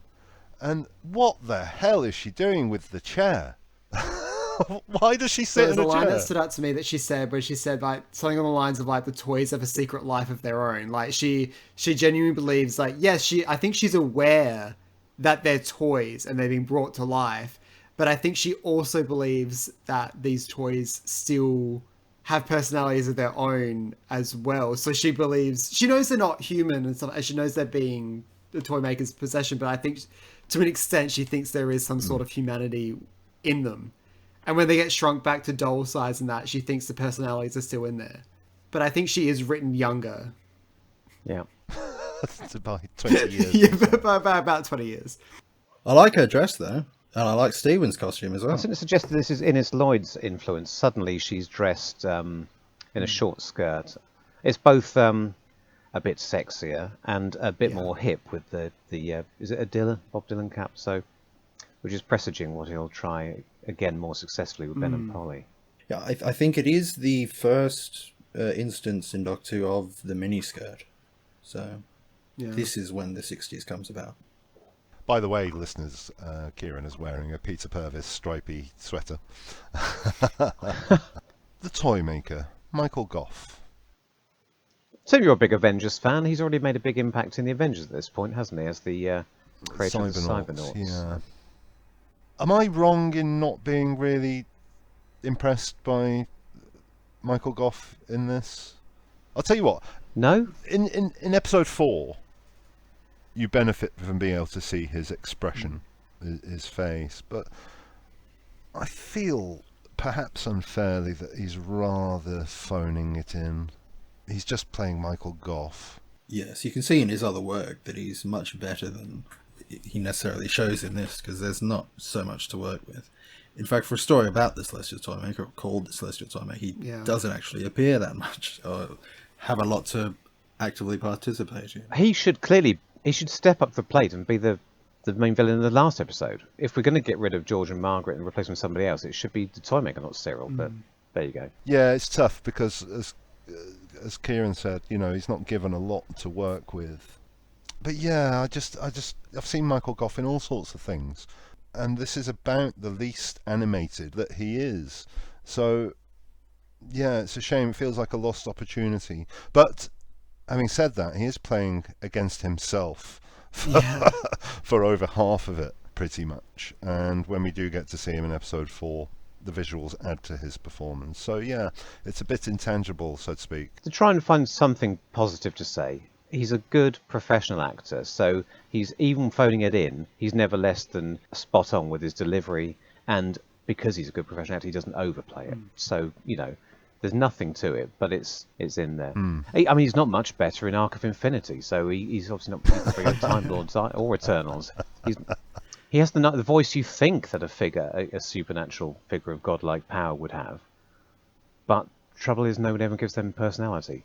to go with their godlike powers, do they? Mm. He should be more petulant. If he was more petulant, which he clearly is with his cheating, but he keeps his calm, which is less interesting to watch. But that's not his fault. That's the writing. I mean, I think this echoes my thoughts on the story as a whole, but I always liked the idea of the Toymaker being this omnipotent being who can do anything he wants, but he chooses to spend eternity playing games, Because he's bored. Yeah. They're all great ideas. We get this sort of stuff in Star Trek a lot, don't we? It's a big Star Trek thing, the godlike creatures that play games with humans, but that's all later, so... The Q in Star Trek is my favourite character from that show. Kieran, you've got a type. You've got a real type. I do. I have a very, I like the sort of the mischievous, omnipotent god. Without going into too much detail on the story, The Queen of Time, which Brian Hales wrote a bit later on prospectively for the Second Doctor, which was adapted by Big Finish. I forget that everyone thinks of it as a sequel, another world set in the Celestial Toymaker verse. It isn't. He's basically reusing the same idea and changing all the names. But the main thing to say about it is that the main character, who is a lady this time called Hecuba, but she's much stronger. She's not possibly. I mean, maybe it got derailed right at the beginning when Hartnell's taken out for 2 episodes because of his plan. Perhaps there was a much better balance there's more Toymaker business if Hartnell was going to be in it all the way through, which kind of knackered his central conceit, didn't it? So anyway, when he has another go at it, the eternal game playing character is much stronger presence. It's still the main thing. The Doctor playing games with Hecuba and the companion Zoe and Jamie off playing a different set of puzzles and games. So it's very much the same idea. Just no trilogic boredom or none of the stuff that the other hands brought to this that diluted the central premise. And the Toymaker was so fondly remembered. He was brought back later, almost. Well, I suppose you're referring to the Nightmare Fair. Sure. Shall we talk about first, briefly, as brief as it is? Brian Hales submitted a storyline in 1975 for season 13, which also featured the Celestial Toymaker. The Celestial Toymaker at the end as the sort of final big bad of that story. But obviously didn't go anywhere, and the main attempt at returning the Toymaker was after Brian Hales had died in 78, but was it Graham Williams wrote a script for the original iteration of season 23, The Nightmare Fair. And that was set in Blackpool and was going to have the Toymaker studying humans to help him design a deadly video game out of a fun fair in Blackpool. Unfortunately, that was in 1984, right before the show was unceremoniously cancelled. But it did get very far in. It was going to be the first story, and so full scripts were written. Michael Gough was set to return, Matthew Robinson set to direct, and there had even been a reference to the story recorded at the end of Revelation of the Daleks. Colin tells Perry he's going to take her to Blackpool, which is the moment that gets freeze-framed in the broadcasted episode. It's about 30 years since I've read The Nightmare Fair. It's not very well regarded as a story in itself. No. It seems very sort of 80s, doesn't it? The Doctor tests the video game, apparently, which I hate to think what the graphics of that would have looked like. Oh, you've got the opposite problem here. Rather than having too many hands involved, you've got somebody tasked with writing it who doesn't want to. It's not Graham Williams' idea. J&T is doing it just to please the fans. He's given it to somebody seemingly by picking a name out of a hat at random. And he hasn't even picked a name out of the hat of writers. He's picked one out of the hat of producers, so that's a bit peculiar. And Graham Williams goes off, watches part 4 and thinks, what the hell am I supposed to do with this? Makes it contemporary. I suppose that's a good idea, but again, that brings it back down to earth again. We're not in another... This might have been another opportunity to have a better go at visualising, another dimension full of gameplay, but no, it's set on Blackpool Pier, so I don't know. I don't want to diss it just for that, but I think that's a terrible idea. Big Finish recorded it, and it's endless. I mean, they've got the original scripts, and they record them without editing them, and I think some of the episodes are 40 minutes long. It just never ends. And you have the same problem. You feel like you're watching other people playing video games. I mean, I say that as if... As if we all agree that's a terrible idea, but we're in the world of Twitch now, aren't we? Is it just a recurring theme of, and just constantly, is it like a cursed fate, including this character in a script? But I think Josh has an interesting point there, because it's such a dropkick of a good idea, you'd think, this character, and it's obviously got an appeal, at least ostensibly, but it sounds like they've never quite made it work. But they have. I mean, Enlightenment works, doesn't it? For me, anyway, and the Gods of Ragnarok, they work. And like I say, Q and people like Loki, similar sort of characterizations you could do. Yeah. They all work. So I think if they brought him back, you'd have to change his characterization to be more of an active character in whatever plot they put up. But it can be done. They've used him several times at Big Finish, and he has worked, because they don't tend to plonk the idea in somebody's lap. People have come forward and said, I've got an idea for this. The first time they brought him back, John Dorney put him in a rather quiet little story called Solitaire. He based it more, in a sense, he does the things I said you shouldn't do. He sets it in a little Victorian wood panel toy shop, but it's another worldly toy shops. Anyway, it's a very simple story, but he boils it down to all the things that it should have been, all the best ideas, and does them very well. And since then, other people, the Radio 3 academic Matthew Sweet has written a Toymaker story for Big Finish. Who plays him? It's originally played by David Bailey from Robots of Death, and I believe he's been recast since then. So just to finish off, we've got the rest to deal with. We've got Peter Stevens playing the Knave of Hearts, and then the almost mute kitchen boy, and then obviously in part 4, Cyril, but my friends call me Billy. That line screams of having been crowbarred in by somebody, or possibly even an actor rehearsal ad lib. Is it in the camera script? You can call me Billy. Just seems too on the nose. What's the need for it? He's got his bloody costume on. Why would you need to tell the audience? The kids in the audience are going to know Billy Bunter, even if they don't know what the word celestial means, and they've never heard of George and Margaret. Cyril is standing there in schoolboy uniform, but still with the kitchen boy's chef's hat on. He takes it off and replaces it with a school cap. He's leering at them horribly. And no, it's just remember me, I'm Cyril. My name is Cyril, you're Stephen, aren't you? Doesn't seem to be my friends call me Billy. I'm going to put a small wager on that having been an idea of the actors, thinking, because actors are like that, they think they know better than writers. They take the subtext and make it explicit, and they think they're doing everyone a favour. Well, you're not. But as I say, everyone would have known, because it is Billy Bunter's costume, isn't it? It's identical. If it's not a authentic recreation, it's probably just a reuse of a pre-existing Billy Bunter costume. Yeah. I mean, we didn't have the Candyman turning to the camera and winking and saying, "I'm the Candyman," or as my friends call me, Bertie Bassett. And of course, they had to issue an apology at the end of episode 4 for any apparent similarity, like his exact costume. Just in case you happen to notice. I think he's incredibly game and does what is necessary for the episode, Peter Stevens. But the setup and introduction is quite weird, because the Toymaker introduces himself as the most threatening of ideas. What could be more innocent than a plump schoolboy? Now, that doesn't make sense in itself, because I can think of plenty things more innocent than an overweight schoolboy. But then the portrayal doesn't match that at all. And even Stephen latches onto it straight away.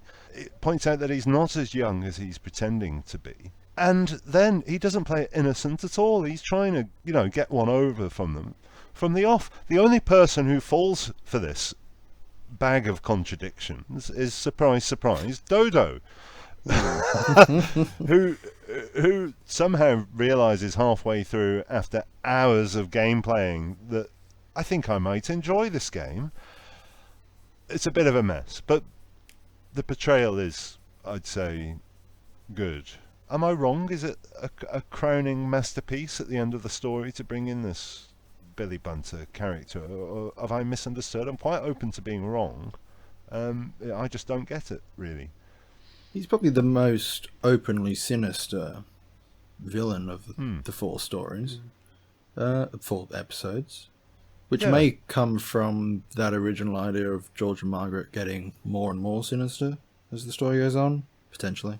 But he's not introduced as that. He's introduced as being there could be nothing more innocent than a fat schoolboy. Do you see what I mean? It doesn't sit well with me on its own internal logic. He does have a proper grisly death. That shot of him electrocuted, smoking on the floor. Ah, yeah. One of the few real sort of body horror, really. I'm hoping that we get something similar with the twisted clown dolls at the end of episode 1, although it wouldn't be quite as bad. It's the same sort of, yeah. The King and Queen of Hearts just turn back into playing cards, don't they? But they're described somewhere as twisted. So I imagine we'd have got something similar, but they wouldn't. Yeah, as they die. Yeah, it's hard to imagine, really. The idea is that he reverts to a sort of Humpty Dumpty doll, I take it, unless it's just an incredibly unconvincing body prop. But yeah, it is quite grisly. Well, it's so charred, you can't really tell. If it was any higher definition, it wouldn't be allowed to be done, I don't think. Yeah, or lingered any longer on the smoking remains. So let's finish off this section by talking about Carmen Silvera of Allo Allo fame and Campbell Singer. I think, for me, they're the best thing about the cast. In that they have the most to do. They play a completely different pair of characters for the 3 episodes. Their performance is good. It's great, I'd say. Very versatile, very character parts, aren't they? And they're really giving it their all. I'm not saying the material is the best that they have to work with, especially as the sergeant and cook. But yeah, they were a real delight this time round, just to focus on a positive and hear the variety that they brought to it. I don't know how everyone else feels. Again, if they really were stuck with the 2 actors they'd already cast, they were lucky that they had people who were old troopers and versatile. Jerry Davis, in his introduction to his novel, implies that it was complete luck that they were able. What's he called? The middle-aged players already hired for the serial rose magnificently to the challenge. Not middle-aged. Well, Campbell Singer was, arguably, but not Carmen Silvera. It's implying that they were too old to be able to... It's amazing at their elevated years that they were actually able to act. That's horrible. I think you could write that now in a memo. Well, Silvera had the last laugh because she outlived him. Yeah. That's what you get. Oh, he says... The slyly wicked schoolboy Cyril was not meant to resemble Billy Bunter, just the capacity for mischief that exists in most schoolboys. Is that right, Jerry? So, Your Honour. Let's wrap up this section then with a bit of a review and a personal take. So I did a quick scratch Twitter poll last night. They just said, the Celestial Toymaker, yes or no? There were only 200 votes. But...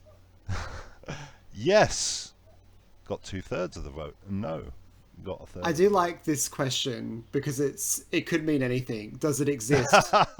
Is it a story? Yes or no? Yes. I do like the broadness of it. That's great. There were a few objections to the lack of detail in the question and refusals to participate. So take it away, folks. Kieran, you go first because we've given this a pretty hard time. I don't want to diminish your enthusiasm for it, but go on. I think a lot of my love for it is the nostalgia of having been so sparked by the idea when I read about it in Doctor Who the Legend as a 5-year-old. You know, the colour photos that are in Doctor Who the Legend is really what sparked my desire to do colorization. Because they're not just colour photos, there's lots of colour photos of Doctor Who stories, but they're so colourful. Like Stephen's top and Dodo's top and the doll's costumes, ballerina, what the Celestial Toymaker wears. It's almost a crime that this story was made in black and white and then wiped. That's really where it all comes from for me, and like reading the riddles, it's like just getting stuck in my head. But, these days I look at it and, yeah, it's got a lot of shortcomings. It's probably it's the product of what's probably the most shambolic scripting process, perhaps in all of Doctor Who. it's clear that there's zero budget for sets or costumes. But whilst it's a poorly produced script of a poorly scripted idea, it's a great idea. I could just repeat what Kieran said. I mean, several decades apart, I may be exaggerating, but it's almost exactly the same. I can trace it to issue 40 of Doctor Who Weekly. I'm always telling the people this. I fished it out of my collection. I thought that issue 40 of Doctor Who Weekly was full of colour photographs of Celestial Toymaker. In fact, there's only one on the cover, but there are lots of black and white photographs on the inside, which are, they must have been, they're vivid enough that I remember them being in colour. And it's a combination of the visuals. This is in, by the way, this is in the feature where in Doctor Who Weekly they would précis one of the early stories. They started at the beginning and moved through. For people of a certain age, I was slightly too young to have got the making of Doctor Who, but it was before the programme guide, so in this particular era, this was where I learned about these stories weekly. I don't know if it's Jeremy Bentham who summarised them. He did a lot of writing for it in that era. But alongside the very vivid photographs, somebody has boiled down the plot in very nice, simple, boys' adventure paper prose, and they've punched up the details. I think we've all said that the bit with the chairs in episode 2 is the best, and it really sounds very unpleasant. The King of Hearts places a doll into chair 7. At once the arms snap close and crush the wooden mannequin into splinters. Chair 3 burns one doll to a crisp, while chair 1 spins on its axis until the doll is flung against the wall, its neck snapped, and so on. And in fact, the last one, the King and Queen both sit on the chair together, but it too is deadly. The chair enfolds them, and seconds later a sticky resin oozes out in their place. I've never quite forgotten that bit. I don't know where they've got that from, because I assume, is there any suggestion that anything remotely like that happened or was intended to happen? But I think you can see why it got to my 8-year-old mind. It looked great, and it sounded really macabre and unpleasant. So it's all been downhill for the next 42 years. But it's a strong enough initial impression. And of course, that coupled with, like Kieran, I liked puzzles and riddles and games and things. I liked children's programs like Jigsaw, which was full of riddles. I liked the adventure game, which I will mention anytime I get a chance. Anybody remembers the adventure game from the early 80s, British TV? The design on the floor in episode 1 of this, at least according to the loose cannon reconstruction, with the little shapes, and really reminiscent of the Drogner game from the adventure game. Please leave that in, Tim, because somebody out there will know what I'm talking about, and that's all I need to make my day complete. And I can tell you about that chair. The King and Queen of Hearts die when the King offers her his hand. They go over to chair number 6 and slowly sit down. The chair collapses, entangling and imprisoning the King and Queen. So nothing about oozing. No sticky black resin. Well, it makes me wonder if that's one of those things that Bentham misremembered, because he didn't take, unlike Ian Levine with his copious notes in his series of notebooks, which apparently are very accurate. Bentham seems to have remembered things through rose-tinted spectacles, and of course then formed the opinions of a generation of fans. But thanks for that, because you single-handedly gave me the best version of this story. It's only about 500 words. You should all read it. I think that kind of encapsulates my feeling about this episode and missing episodes in themselves. It's the myth of them. I think you both have mentioned the things you've liked about the story that just did not happen because we've invented this idea that this story is bigger than it actually was. Because I always think that if the story did exist, I think it would be referred to as it's like the play school episode. I don't think it would have the myth and the reputation it does because it has that reputation because it doesn't exist. Considering there's some weirdos who thought Tomb of the Sidemen was disappointing when they saw it, I mean, how on earth are they going to cope with this? Some people thought the Web of Fear was disappointing when they saw it as well. I don't know who those people are. I'm not gonna go into that. But yeah, I think sometimes the legend can't. Was it Josh? Maybe. I'm not a big Web of Fear fan, but I know I've come to like it more. But I was expecting something different. I know we're not talking about Web of Fear, but basically I think episode 1 is probably the best directed episode in the whole thing, and then after that it's downhill. And I think because episode 1 existed, and it's actually relevant to this, because episode 1 existed and it's so good, the myth of the rest of it is there as well. You think, oh, the rest of it's got to be as good as this. And maybe Celestial Toymaker episode 4, because that's one of the better episodes of it, of the story, you think, oh, the rest of it's going to be really good, when that's not necessarily the case. Considering episode 4 already isn't as good as Web of Fear episode 1. Hot take. Yeah, I think that's right, and that the final test isn't a strong episode in itself, but it's a stronger episode, it appears, than some of what we can hear now. But as I said before, it's a very physical story. The gameplay needs to be seen and not heard to understand what is going on, and so I ended up having long hours of listening to what was going on and needing a break between the episodes. I couldn't do it all in one sitting, which I usually can with a 4-parter. But yes, I mean, when I was growing up, we used to have the Celestial Toy Room dropping on the doormat once a month, and it still runs now. And so that added to the mystique that this was a great lost classic adventure. But I can't add anything that you folks haven't already said. You know, the idea is brilliant and strong. Unfortunately, it suffers from too many hands, perhaps. So there you go. We thought we had two completely opposing factions, and basically we all think exactly the same. That's very nice, very equitable.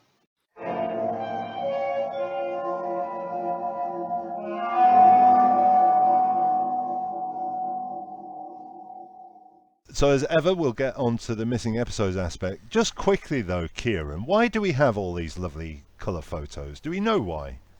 Well, we don't really know why there are so many. There are some theories. It's possible that there was something about this story in particular that caught picture publicity's eye that made them think that this story was worth getting extra coverage of. But it might just be a rare example of most of the photos from this story that were taken have survived, whereas a lot of other stories may have received the same amount of photography and they no longer exist.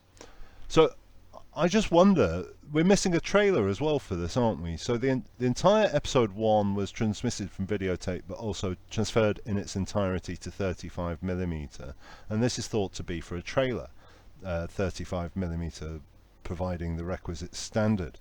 I just wonder whether this was because Doctor Who was moving to a new time slot for the Celestial Toymaker, i.e.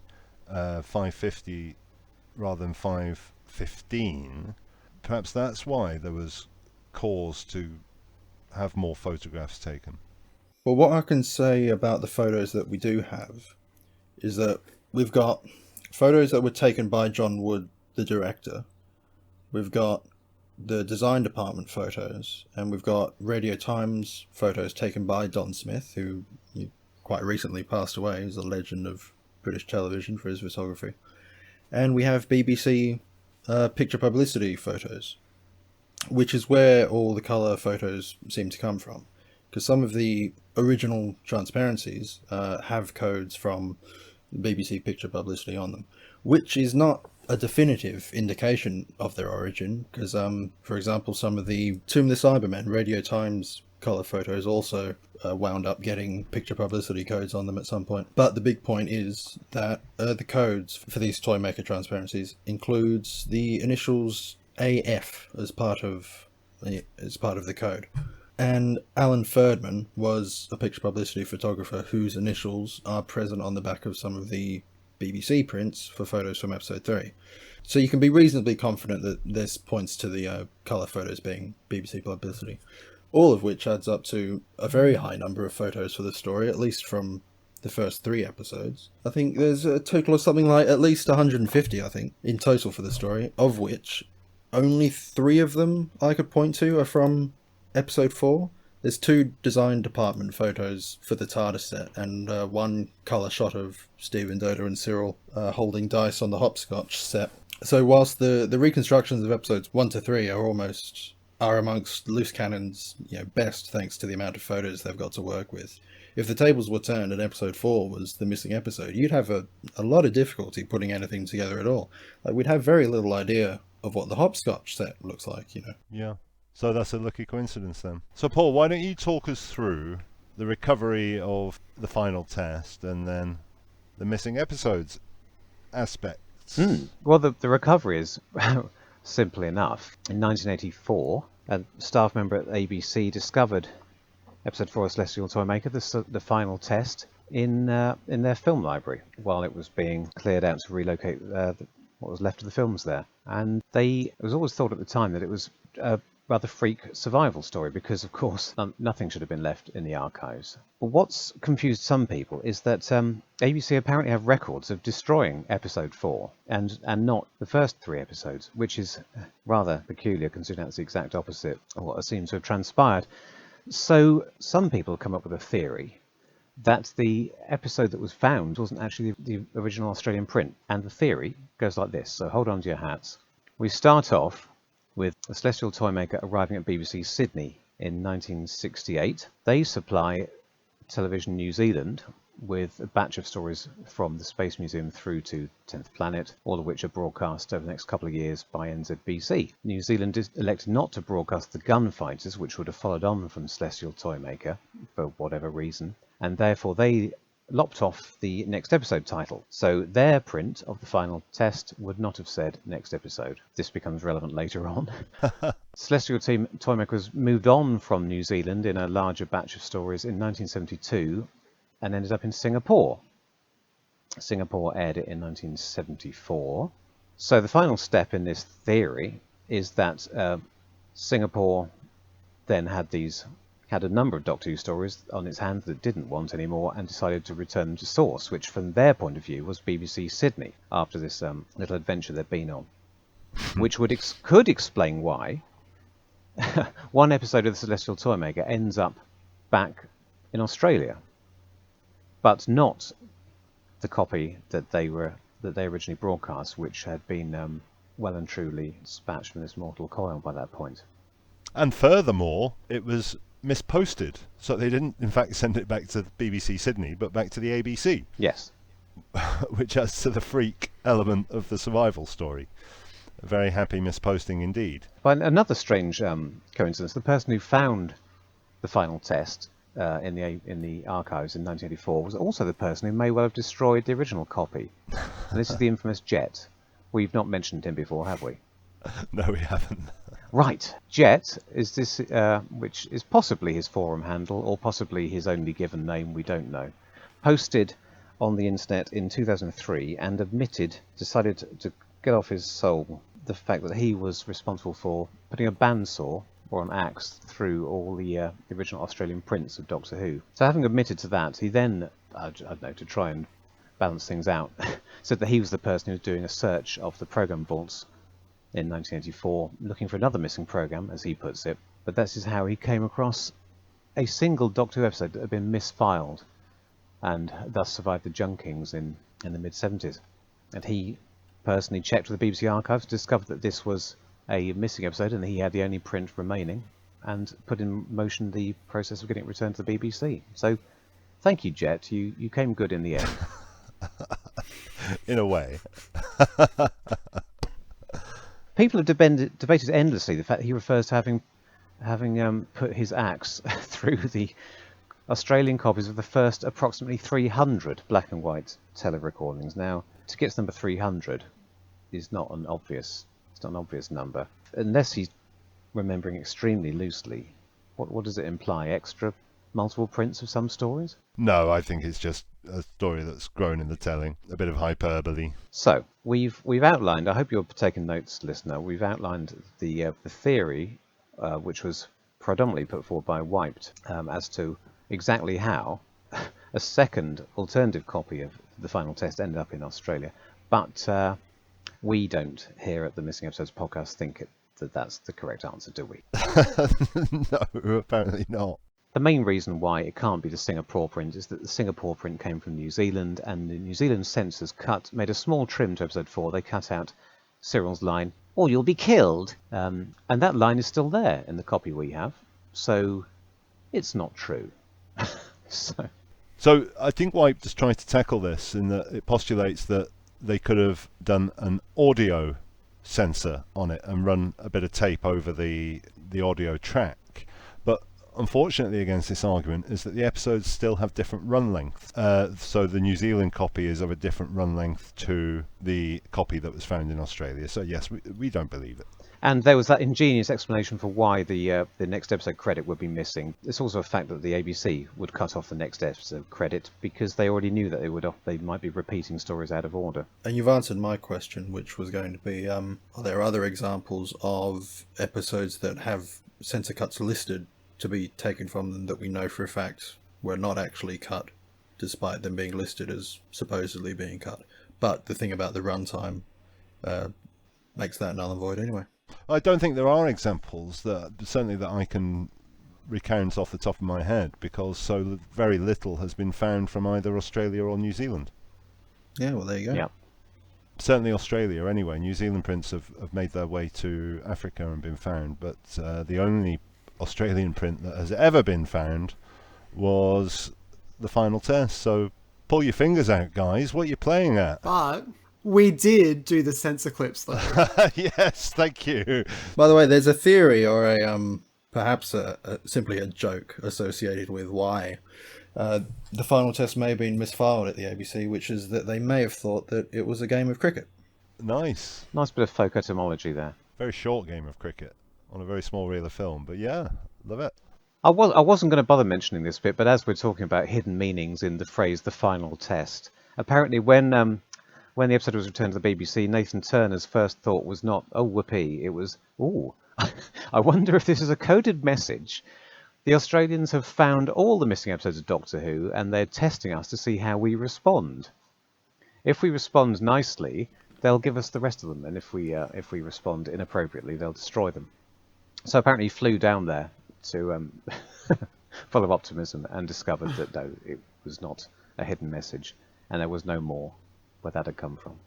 Yeah, it's part of his ongoing fascination with the Celestial Toymaker, isn't it? How very of the Toymaker. How very of the Australians to behave like the Toymaker. Perhaps it's a final test? I don't know. Yeah, so if you had the right connections, you would have seen this episode at some point between 1984 and 1991 when it was officially released.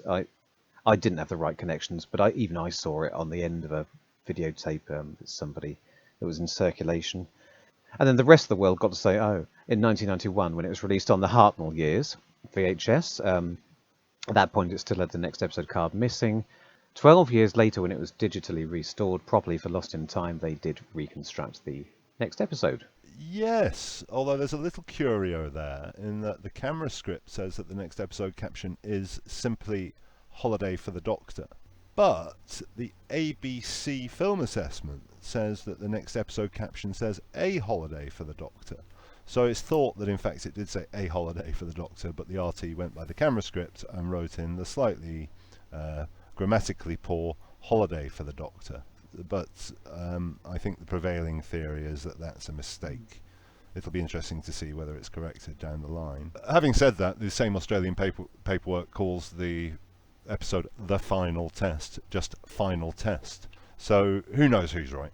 Who knows? We need a complete copy to be found elsewhere, eh, Paul? And just to say quickly, we will cover Australia in depth another time. It's a really complex situation, Australia. There is documented evidence of lots of episodes being sent back to the UK. We've alluded to it in the Galaxy 4 podcast, but we'll give it its fair airing another time. So where else was it sold, Paul? It was sold to Barbados. Australia was the first sale. Second, Barbados. Third, Zambia, both 1968. New Zealand, 1969. It was in 1971. It made its way to Sierra Leone. I mean, that really is the one we need to mention. The final sale to Singapore we've covered. We know where that print came from. Sierra Leone, we are assuming, would have had its own prints, and regardless of where they came from, they never went anywhere else. Well, there is a possibility that Barbados was part of what was called the Television International Enterprises Network. So it's possible that the same prints went from Barbados to Sierra Leone. Now that rings a bell somewhere. I think I've heard of their archives organisation, Television International Enterprises Archives, which I believe, I'm not sure, but I believe is still alive and well and operating out of Wigan. So, yes, not to labour the point, but it's been a while since we put out our Mythmakers episode, so you may have forgotten, but we did cover the fact that there are some interesting things to say about Sierra Leone. It has been alleged by the owner and operator of Television International Enterprises Archives that Sierra Leone sent their prints back to London in 1974. Nobody other than this man has seen any evidence to support that point. On the other side of the scales, there have been quite a few assertions over the years that the Sierra Leoneans might have hung on to their prints into the 80s, when they were still showing them, reported sighting of the savages. Into the 90s, the early 90s, a British worker apparently saw a pile of Doctor Who tapes, as he put it, could easily mean film prints, in the Sierra Leone television archives. At the other end of the 90s was a rather unpleasant civil war which resulted in significant damage to parts of the Sierra Leone Broadcasting Company. There is documentary evidence that they lost their gramophone archive. It's been stated by missing episode luminaries such as Paul Menezes that they lost the entirety of what remained of their film.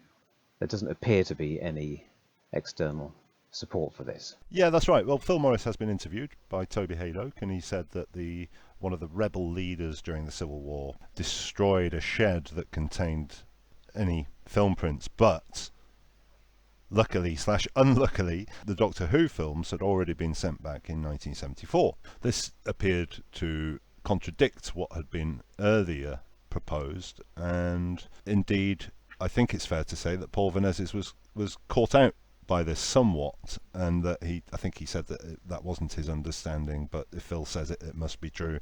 But I think he also said, this is Africa, and anything can happen.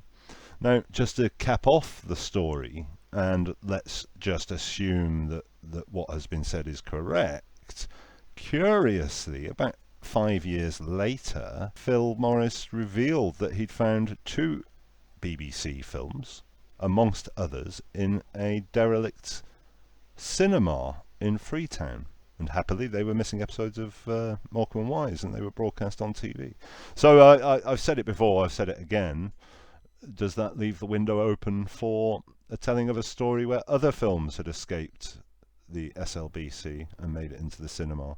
There has been no further comment. And as Missing Episodes Commander-in-Chief Paul Menezes once said, around 2012, I think, that the Sierra Leone story may reveal itself to be surprisingly quite interesting. Surprisingly quite interesting. Yep. Whether that has been fulfilled by the return of the Morecambe and Wise episodes, who knows? But there has been radio silence since. Well, of course, he can't have meant the Morecambe and Wise episodes, because Phil didn't find them till 2017. He quite definitely had not found them in 2012.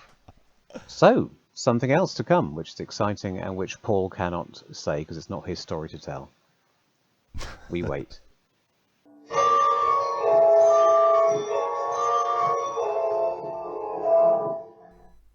That concludes our look at the Celestial Toymaker, and we hope you enjoyed it.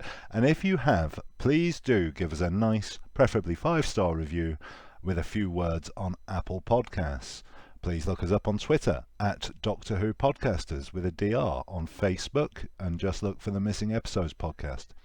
If you'd like to lend us your support, go to www.patreon.com/missingepisodes, where our supporters have early access to finished episodes and all sorts of other goodies, including our serialised Omnirumour timeline.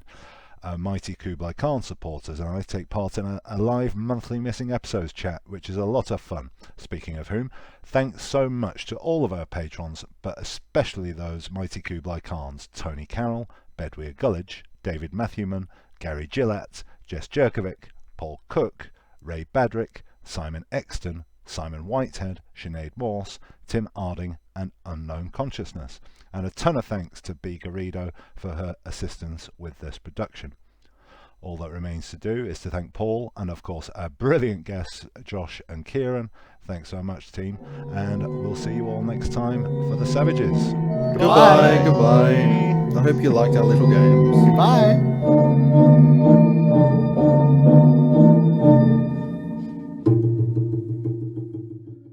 One other thing is that in the War Machines, when the TARDIS prop is renovated for the first time between the location filming and the studio recording of that story, they refit the front and back of the prop with two of the TARDIS-shaped cupboard doors that are manufactured for this story, which are designed to open outwards, which the TARDIS prop didn't do up until this point.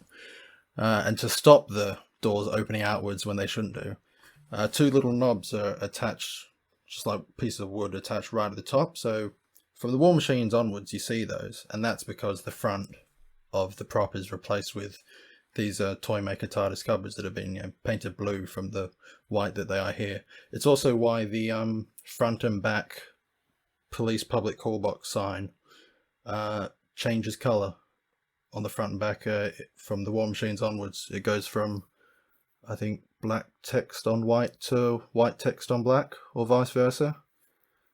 And that's the explanation for it. That all comes from here. And they last up until the Seeds of Doom, when the whole prop is thrown away. So those two of those TARDIS doors, those fake TARDIS cupboards, appear in every subsequent Doctor Who story up until the Seeds of Doom, in which the TARDIS appears. Is there still a vestige of the original Dodo accent that she... Because we were always told that she drops it immediately like a hot brick. But I feel like at the beginning of the first episode, there's still a tiny trace of that strange pseudo-Liverpudlian thing that she was doing when she first came into the TARDIS and said, "Hello, Doctor. What's all this then? Got a spaceship? Oh." You should end by popping a sweet in your mouth and falling to the floor writhing in agony.